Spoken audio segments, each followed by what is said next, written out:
ग्रामस्थांनी केलं काय सांगू?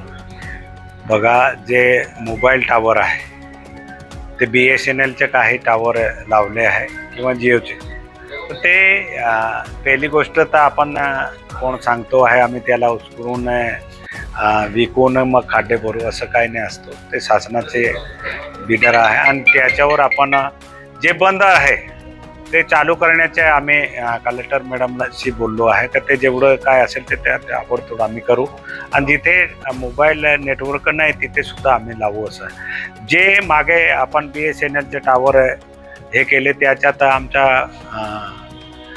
लोकसभाचा जो गोवाल पाडवी साहेब आहे खासदार साहेब त्याने काही ठिकाणी उद्घाटन केले.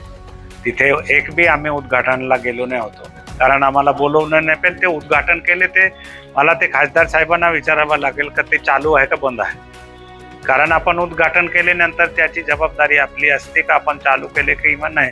आणि म्हणून मी DPDCच्या मीटिंगमध्ये सुद्धा सांगितलं की जेव्हा ऑनलाईन आपल्याला करायचे आहे सगळीच वस्तू ऑनलाईन आहे तर ते मोबाईल नेटवर्क त्या आमच्या अतिदुर्गम भागामध्ये पाहिजे हे सुद्धा आम्ही सुद्धा मागणी केली आहे. ते लोकांची मागणी आहे पण आमची सुद्धा मागणी आहे. राहिले खड्डे हे पुरायचे तर खड्डे या भागात जे खड्डे आहेत त्याच्यात आम्ही सूचना दिली आहे. जिल्हा परिषदचे खड्डे असेल तर ते पुरायला पाहिजे, BNCचे असेल तर ते करायला पाहिजे.